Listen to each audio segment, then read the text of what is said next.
네, 오늘 함께 은혜 받으실 하나님의 말씀은 열왕기하 2장 1절로 25절까지의 말씀입니다. 구약성경 560쪽에 있는 열왕기하 2장 1절로 25절까지의 말씀입니다. 지금 이 시간에는 8절에서 11절까지의 말씀을 먼저 봉독해 올려드리겠습니다. 엘리야가 겉옷을 가지고 말아 물을 치매 물이 이리저리 갈라지고 두 사람이 마른 땅 위로 건너더라. 건너매 엘리야가 엘리사에게 이르되 나를 내게서 데려감을 당하기 전에 내가 내게 어떻게 할지를 구하라. 엘리사가 이르되 당신의 성령이 하시는 역사가 갑절이나 내게 있게 하소서 하는지라. 이르되 내가 어려운 일을 구하는도다. 그러나 나를 내게서 데려가시는 것을 내가 보면 그 일이 내게 이루어지려니와 그렇지 아니하면 이루어지지 아니하리라 하고 두 사람이 길을 가며 말하더니 불수레와 불말들이 두 사람을 갈라놓고 엘리야가 회오리바람으로 하늘로 올라가더라. 아멘. 하나님 아버지 감사드립니다. 오늘도 귀한 주일로 교회로 예배로 인도하여 주신 은혜를 진정으로 감사드립니다. 지금 이 시간 저희들이 지난 한 주일간 지었던 모든 죄악을 예수 그리스도의 십자가 아래 다 내려놓고 오직 저희들의 온 마음과 정성을 다하여 하나님께만 드려지는 예배를 통하여 하나님께서만 영광 받으시는 은혜의 시간으로 이 시간을 인도하여 주시옵소서. 모든 것을 감사드리오며 예수 그리스도의 이름으로 기도드리옵나이다. 아멘. 네, 오늘은 성령의 역사 그 첫 번째 시간으로 오늘 본문 말씀을 중심으로 하나님의 말씀을 증거하겠습니다. 이번 주부터 총 3주일간에 걸쳐서 열왕기 하의 말씀을 통한 하나님의 뜻을 온전히 발견해 나가는 귀한 은혜의 시간들을 갖겠습니다.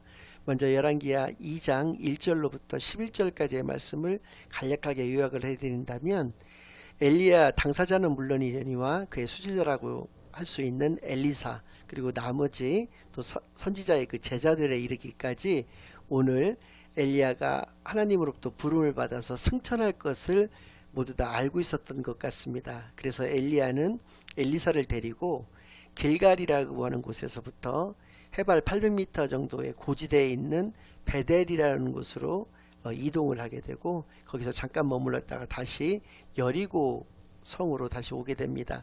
근데 이 여리고라는 곳은 길갈의 바로 옆에 있었기 때문에 길갈로 다시 되돌아왔다라고도 볼 수가 있는데 아무튼 이 여리고에서 다시 요단강을 건너서 요단강 동편으로 가게 되는 것이죠.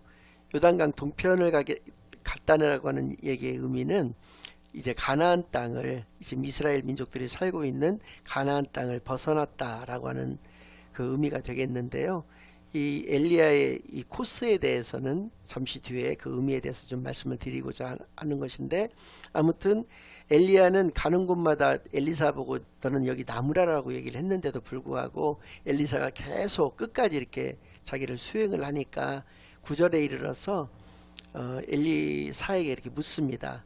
너는 내게 무엇을 구하고자 하느냐 이렇게 물어봤을 때 엘리사가 엘리야에게 임했던 성령의 갑절의 그 역사가 자신에게 임하기를 원한다라고 얘기를 하니까 엘리사가 대답하기를 내가 오늘 하나님의 부름을 받아서 승천하는 것을 네가 만약에 보게 된다면 그것이 이루어지겠지만 보지 못하게 된다면 그것은 이루어지지 않을 것이다 라고 이야기를 하게 되고 이야기를 한 직후에 하늘에서 불수레와 불말이 내려와서 그 둘 사이를 갈라놓고 엘리야는 회오리 바람을 타고 하늘로 올라가게 된다라고 하는 것이 이 11절까지의 말씀의 그 요약이 되는 것입니다.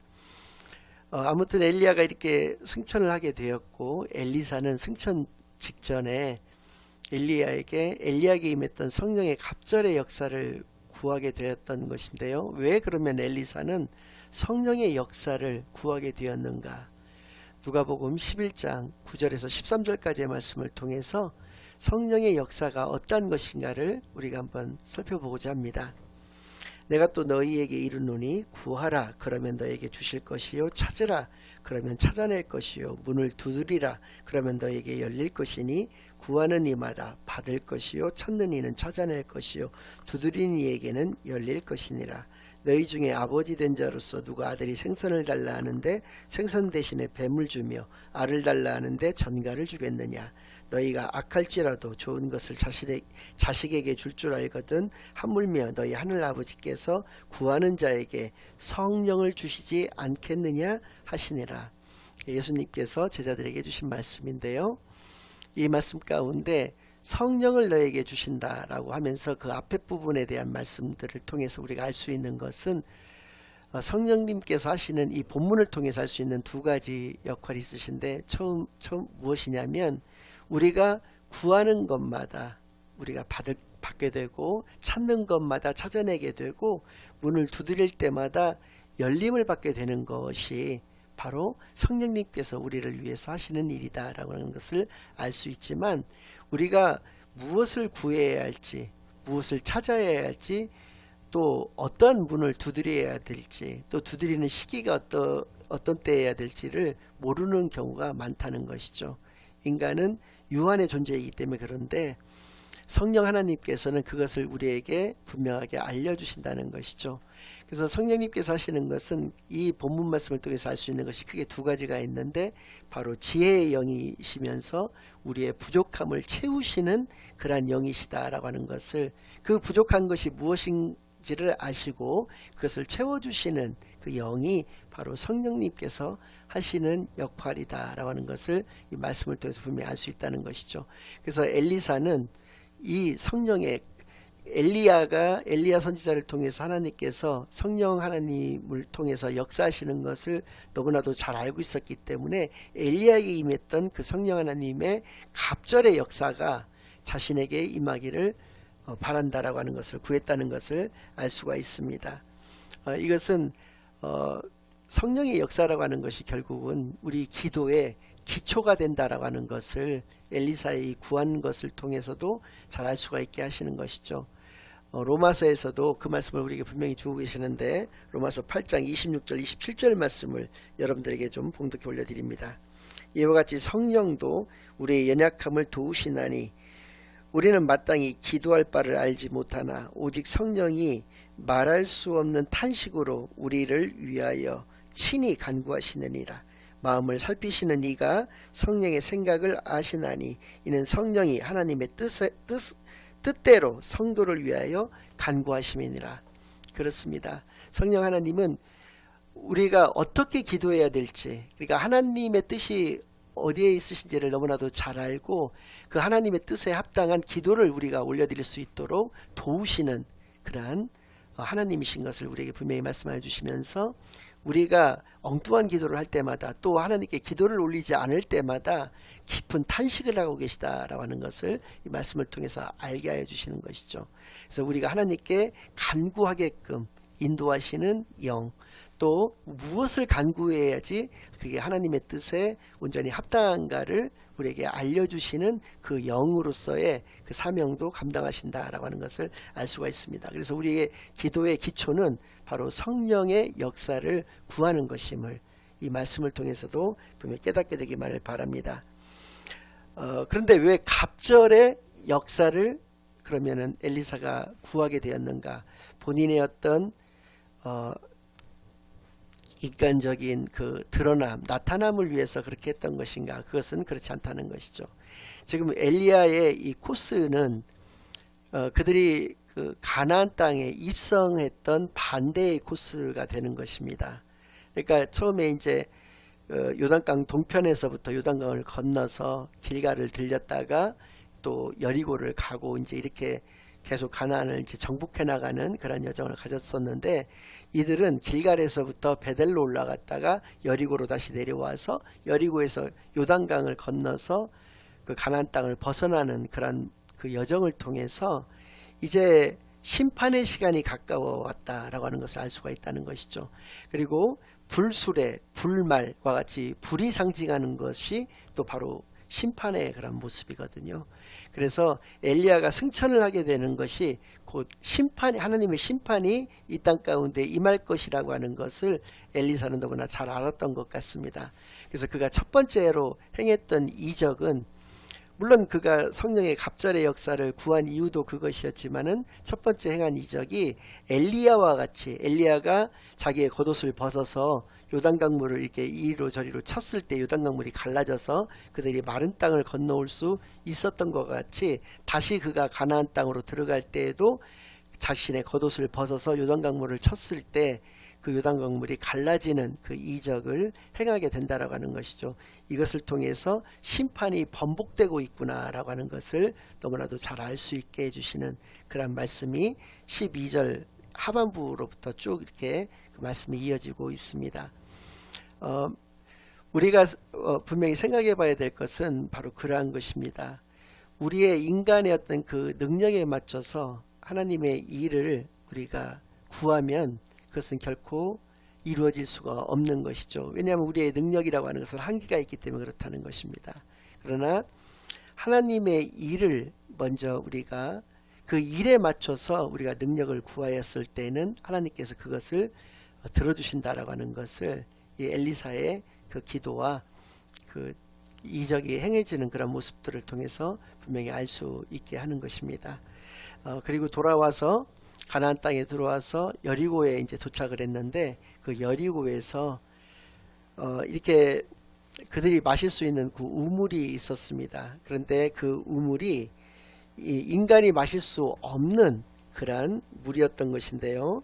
그 말씀을 여러분들과 함께 좀 읽어보고자 합니다. 19절 말씀부터 22절까지의 말씀을 읽어드리겠습니다.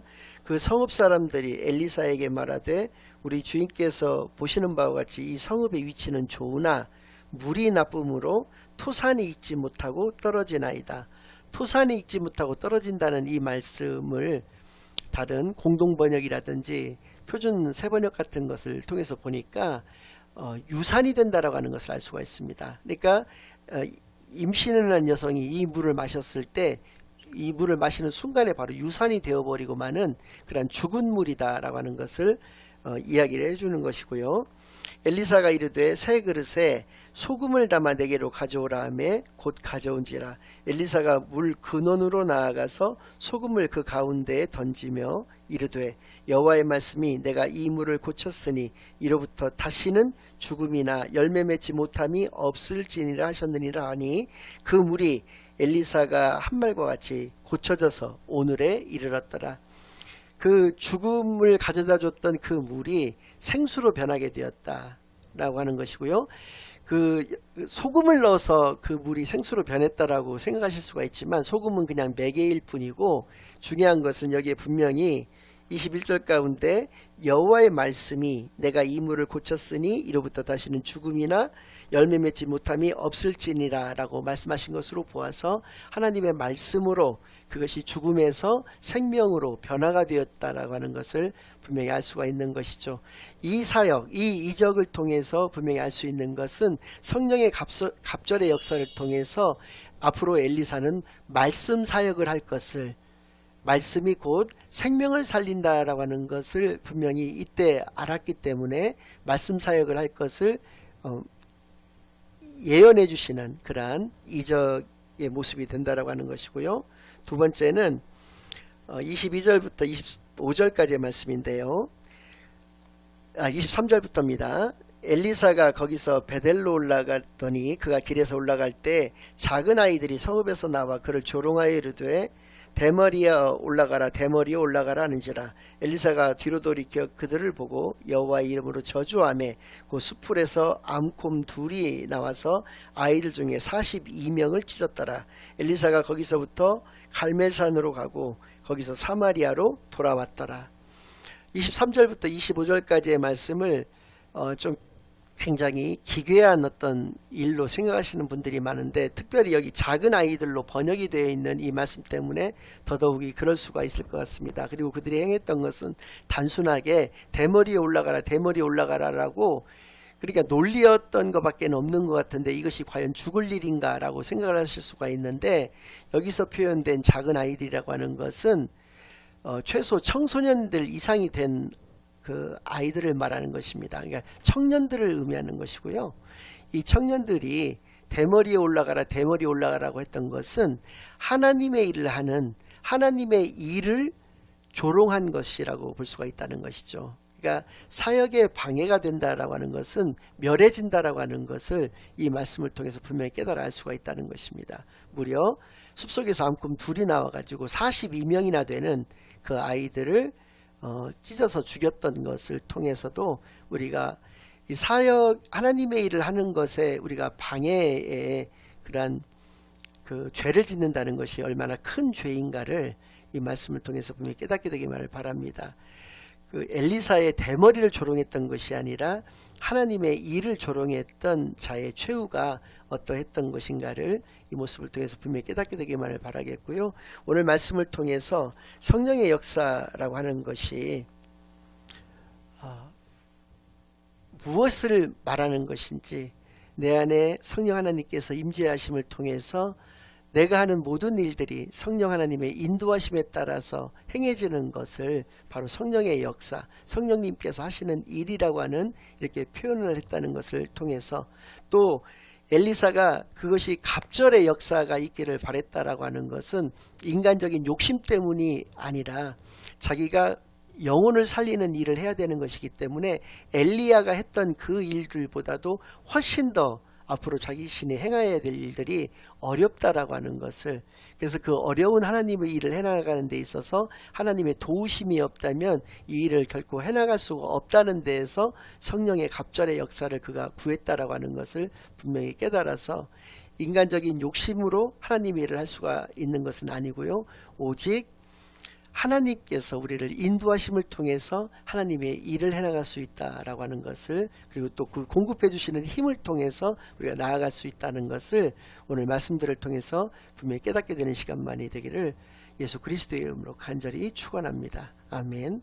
이제는 우리 주 예수 그리스도의 은혜와 아버지 하나님의 극진하신 사랑과 성령 하나님의 내주 인도 역사 교통하심이 엘리사가 사역을 시작하는 데에 앞서서 성령의 갑절의 역사를 구하였다는 것을 우리가 오늘 살펴보았사오니, 우리의 기도의 제목이 무엇이 되어야 할 것인지, 그리고 하나님 일을 해나가는 데 있어서 어떠한 도우심으로 해나가야 된다라고 하는 것을 분명히 깨닫고 그 깨달아진 대로 살아갈 것을 다짐하고 결심하고 돌아가는 모든 살아가는 주의 자녀들과 그 가정 위에, 그들의 생업 위에 이제로부터 영원까지 항상 함께 있을지어다. 아멘.